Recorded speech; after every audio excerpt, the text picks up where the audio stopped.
Greed. It doesn't arrive with horns or warnings. It's already here, as an optimization.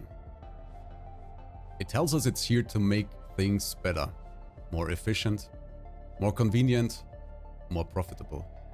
It promises advancements, but what it really brings is dependence and costs. Games were once made to be fun, a purchase of a labor of love, supporting the creator and to be owned and shared with fans worldwide. Now they're designed to keep us logged in, keep us spending time and money. Fun became engagement. Progress became monetization. Joy became a metric. The race for the ultimate money-generating game design is well on its way, and we can see it clearly in the abundance of poorly made hero shooters, for example. They're desperately trying to recreate some winning formula.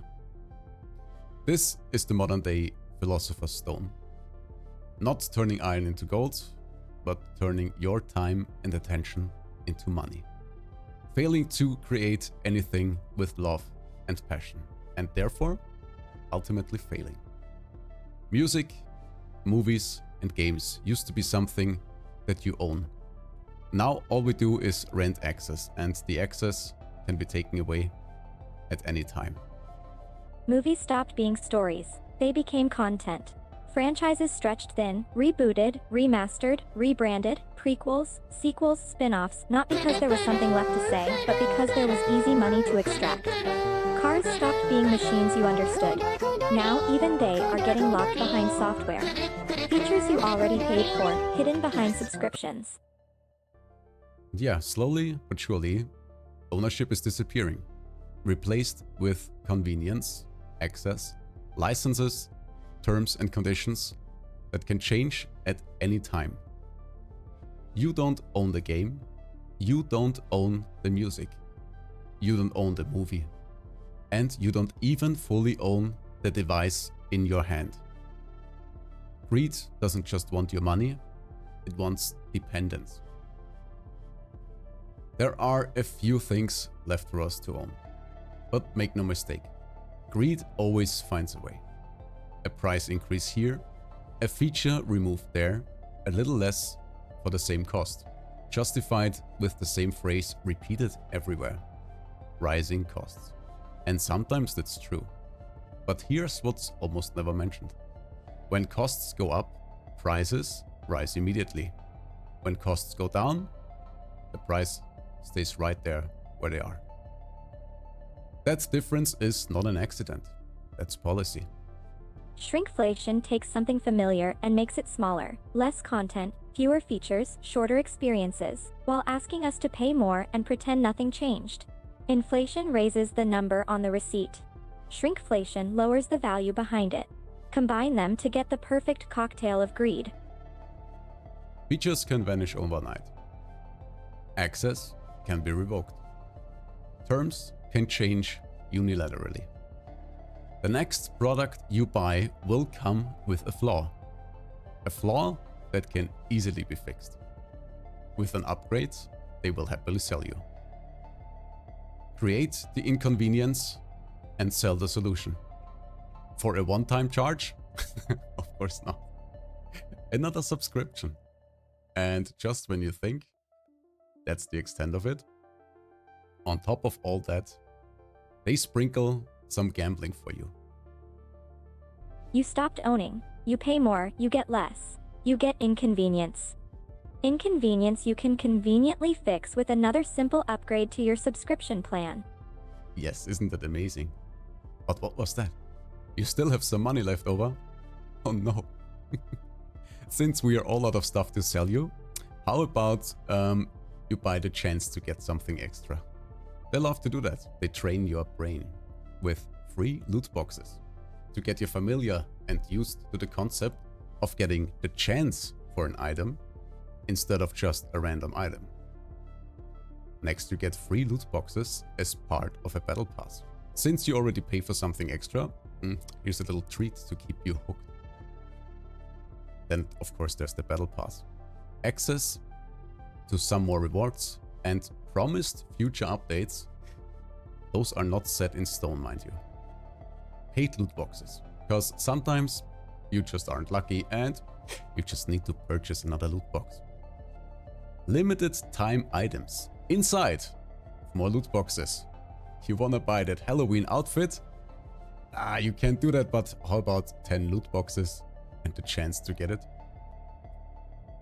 FOMO, fear of missing out. Alright, you can buy the outfit, but you better do it within the next 5 minutes, because this is a super limited offer just for you. Also, it's 50% off the regular price, so you would be clinically insane not to purchase it right now. And please never forget, anytime they sell you something in a game, to them it's just pixels and code. They only have to make that outfit one time, and after that, every single purchase is 100% profit. Free money, no production, no shipping. A greedy wet dream. It really is. And that is just the tip of the iceberg. An iceberg that is being normalized. There are way more predatory marketing practices than I can cover today. In your games and in the games children are playing. Sounds alarming? It's because it is. But how effective is that? To get a sense of how easy it is to wash your brain, I want you to take yourself as an example. Are you watching any kind of short-form content? TikTok, YouTube Shorts, Instagram, the platform is irrelevant. How do you feel and what do you do when you go now and watch a video that's longer than 5 minutes? Do you get impatient? Do you skip forward? Do you dismiss it altogether? I am willing to bet that to some degree, you probably do. Yes, but you are not a child. Your brain is not that easy to invade and shape. Now I want you to take the effects you can observe within yourself. Double them, maybe even triple them. That is the effect on a brain that's not fully developed. This is greed without checks and balances. And if all of that wasn't bad enough, we haven't even touched the topic of planned obsolescence or the right to repair the things you own without voiding guarantees, if you even get access to spare parts. Are you alarmed? Good, but don't panic. The first step of fixing a problem is to be aware of it. We can still fix this. How? Well, every day, whether we notice it or not, we vote. Not at a ballot box, but with your wallet. Every purchase is a signal. Every subscription is approval. Every click, every download, every renewal tells the system that we're willing to accept. Voting with your wallet doesn't mean perfection. It doesn't mean never enjoying anything again.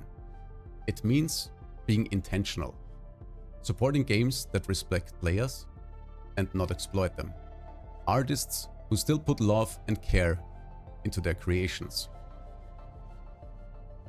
But we're not only voting with our money, but also with our attention. Every minute spent in an app is a signal. Every hour a game keeps you engaged is profit. Every loop, streak, and notification teaches systems what works. Yes, your time has value. Your focus has value. Your presence is value. If you don't have to pay for a product, you are the product. You are like a cow getting free entry and free food at a dairy farm. The more time you spend there, the more you get milked. But voting with your attention doesn't mean quitting everything. It means noticing. Noticing when a game is fun and when it's just keeping you there. Noticing when an app adds value to your day-to-day life and when it's stealing your attention and time. When you could use them on things that actually matter to you. When you choose not to buy a product, you alone might not notice the difference. But as someone who has worked in retail, I can confirm to you, things that don't get bought will not be ordered again, and things that get stopped that stop getting ordered disappear from shelves. Those are facts. Long story short, we gotta hit the greedy people the only place it hurts them, in their wallet. Then there's also consumer protection, but that's a topic for another stream. So, vote with your time. Vote with your money. If money makes the world go round, we have the power to change it. And with that, I want to thank everyone for listening and welcome you all to the emergency broadcast series. Take your time to process what we talked about today. And remember, this is not the end. This is a new beginning. Stay informed, stay aware, and stay tuned. Foxy&Drone, signing out.